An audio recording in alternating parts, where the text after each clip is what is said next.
سینا، از نظر شخصی ناعادلانه ترین چیزی که فارغ از ایرانی که داخلشیم تو جهان چیه؟ جهان هستی. ناعادلانه ترین چیزی که داخل جهان هستی وجود داره الان به نظر من توقعه. به نظر من قضاوت‌های الکی بیخود. فکر میکنم بیمهری. ناعادلانه‌ای وجود نداره.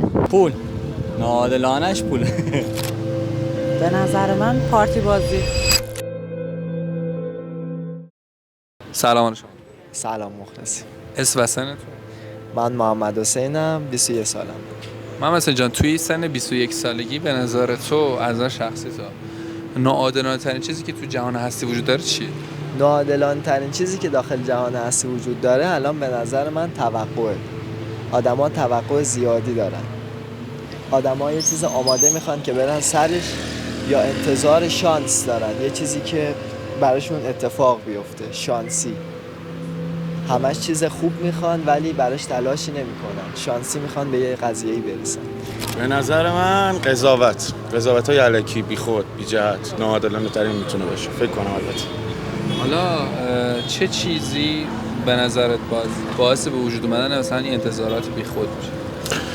میدونی توقع مردم یعنی چی؟ مثلا مردم توقع دارن همه مثل دید خودشون، مثل نگاه خودشون زندگی کنن، ولی خب اینجوری درست نیست. هر کسی یه شخصیتی داره، یه تیپی داره، یه شکلی داره، یه ظاهری داره و آدم باید کلمه به من چه رو همیشه تو زندگیش بلد باشه. آقا طرف اینجوریه، به من چه؟ تیپش اینه، به تو چه؟ کجه، چوله است، به ما چه؟ ربطی نداره. هر کی جوری به نظر من. بله 100%. من مهرداد هستم، 52 سال. مهرداد، از نظر شخصی شما ناعادلانه ترین چیزی که تو جهان هستی الان وجود داره چیه؟ نبودن عدالت تو همه زمینه‌ها. مثلا ثروت، تو مثلا درآمد، مثلا کار، شغل، تو خیلی چیزا عدالت وجود نداره. بین همه چیزایی که داره میگین رو مخی ترین ناعدالتی که وجود داره تو جهان حالا رو مخته یه خورده بیشتر از همه چی؟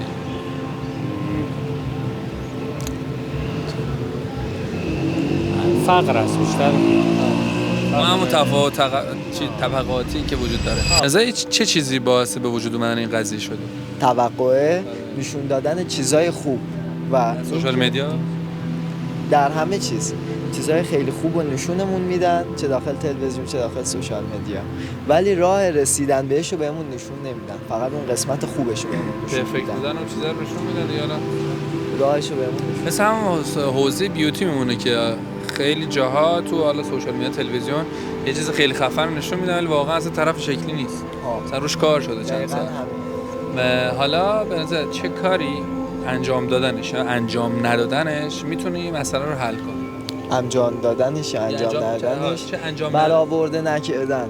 گاهی اوقات یه سری چیزها رو برآورده نکنیم برای یه سری اشخاص، حتی اگر خودمون میخوایم به هدفهایی برسیم. این برآورده نکردنه و گاهی اوقات این نشون ندادنه که آدم بفهمه که باید برای رسیدن به این چیز خوبه باید براش تلاش کنه، شانسی بهش نمیرسه. همون یه شبه نرسیدنه. دقیقاً.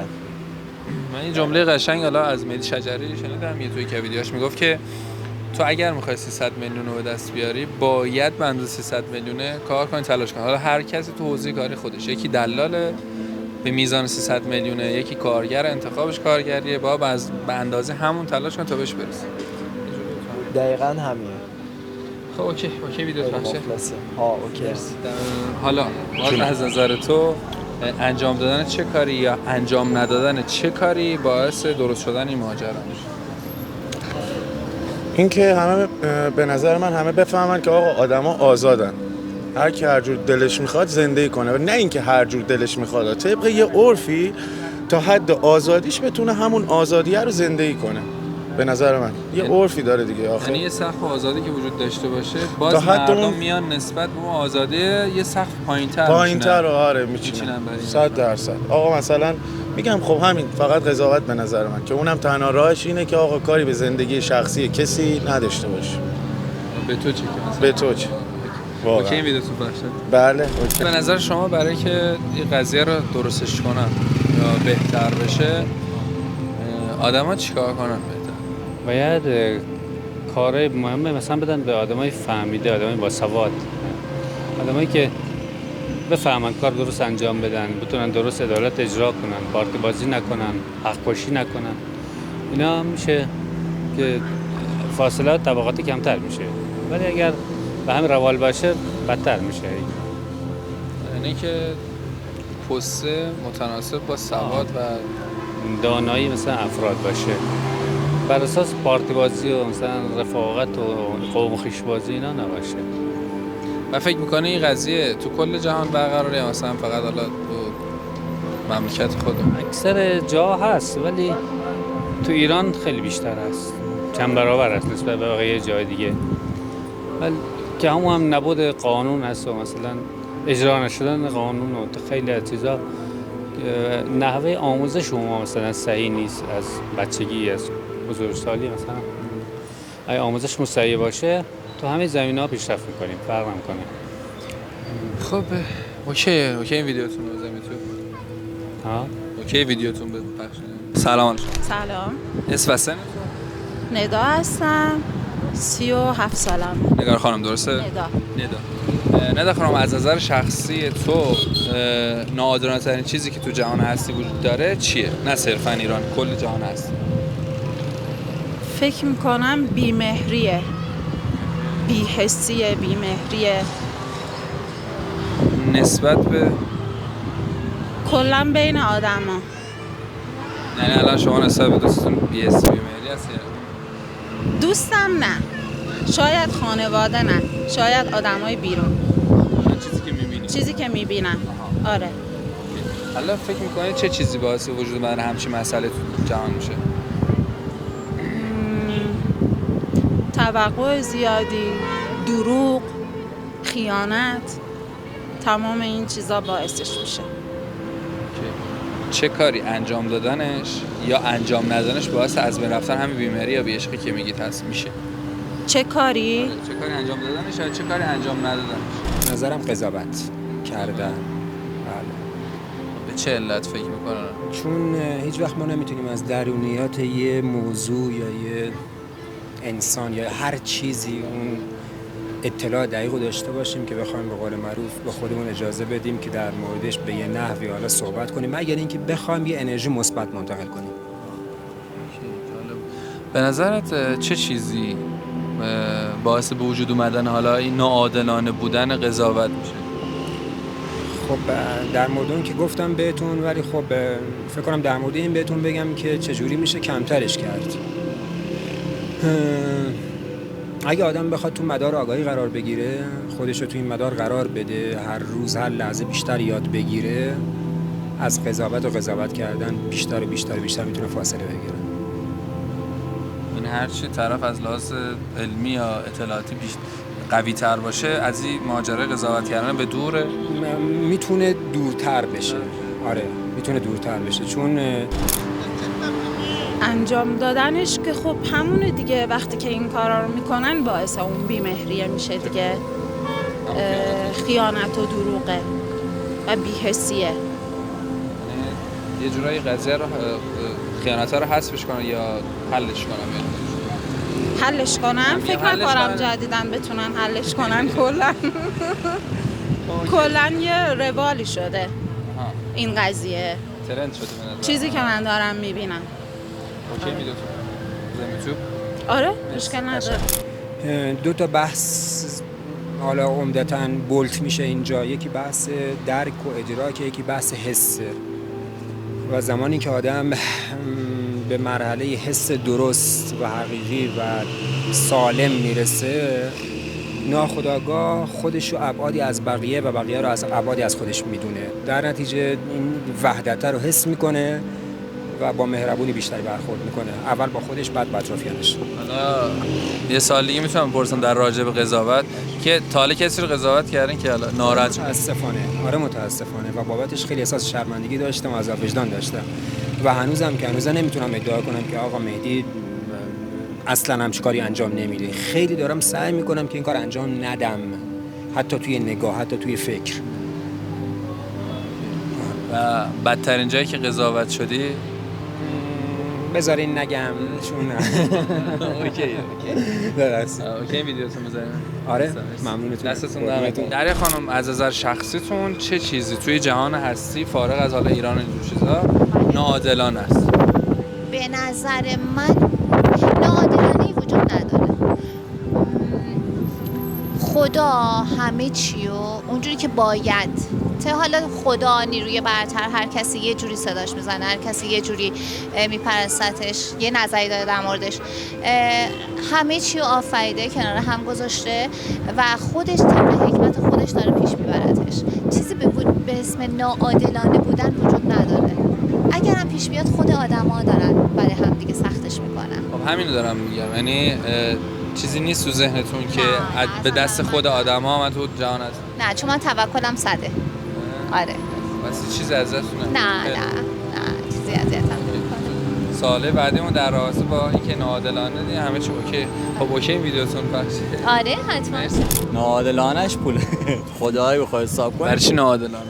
برای چی؟ برای که آقا شما لنکروز با پراید خط فقرش نشست چی؟ در ایشون با شورت بنده تفاوت طبقاتی منظور توی دیگه ناعادلانش میشه. حالا به نظرت چی باعث شده که این ناعادلانه بودن پول به وجود بیاد؟ ناعادلانه چی باعث به وجود اومدن این قضیه شده؟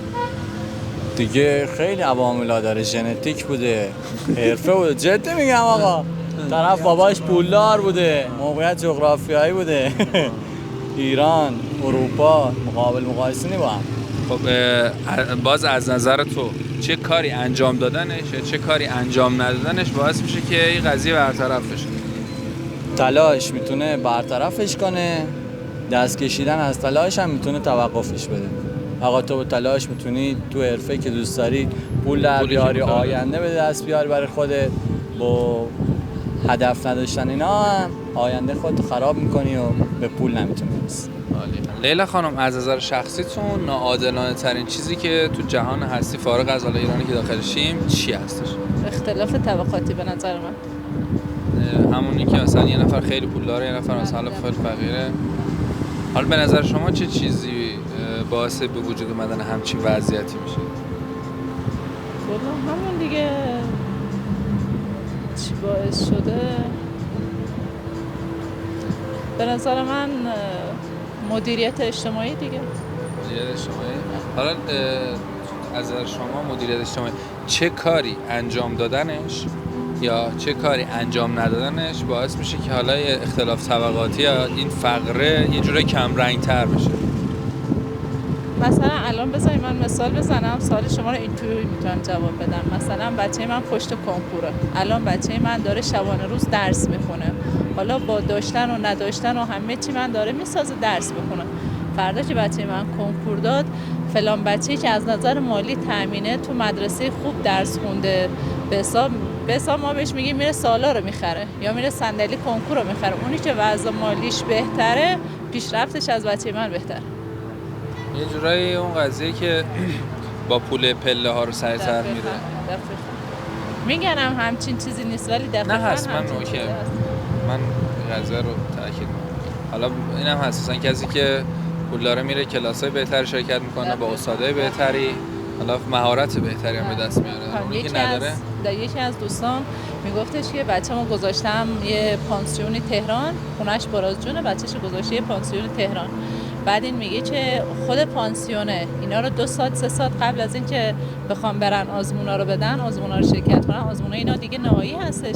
میگه اینا سوالا رو مثلا بهشون میگم بچه‌ها صفحه فرض مثال 50 رو بخونین، تو اون صفحه 50 میگه حدوداً 6 تا سوال میاد. دیگه بچه من اینجا یه اختلاف کلا طبقاتی فرق هم نیست بگیم. خب اوکی ویدیوتون تو یوتیوب بذاریم. ایراد نداره. ناعادلانه ترین چیزی که تو جهان هستی وجود داره فارغ از ایران چیه؟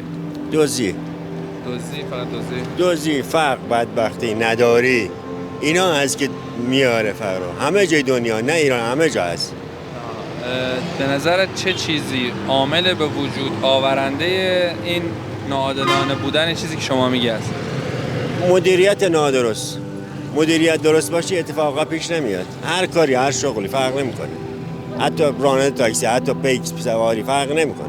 وقتی درست رو حساب رو اسلوب حرکت بکنه هیچ مشکلی هم پیش شما نمیاد. میگه اگه مدیریت درست نباشه توی هر جامعه هر کشوری فساد هر کشوری فرق نمیکنه. وقتی مدیریت درست باشه چه اتفاقی نمیفته. باز از نظر شخصی خود چه کاری انجام دادنش یا انجام ندادنش باعث میشه که این مسئله حل بشه؟ حالا یه بار بشه سوال بکنی؟ چه کاری انجام دادنش یا انجام ندادنش باعث میشه که این موضوع حل بشه؟ کمک به هم دیگر کردن. کمک به هم دیگر بکنیم چه مشکلی پیش نمیاد. ما الان کمک کنیم هم دیگه دزدی و حالا کلاهبرداری چیزا. نگاه من الان دستم خالیه. درسته؟ شما اگه کمک به من بکنی من دزدی نمیرم، روی کج نمیرم، روی خلاف نمیرم. منم به دیگری کمک بکنم همین هیچ فرق نمیکنه. حالا برای کلاهبرداری چه ایده داری؟ کلاهبرداری که همیشه بوده و هست. نمیشه بگی نیست. اون حل نمیشه بود. اون راه حلی نداره. کلاهبرداری همیشه بوده و هست. غیر از اینه همیشه بوده و هست. خب اوکی این ویدیوتون بزنید تو. زنده. مرسی.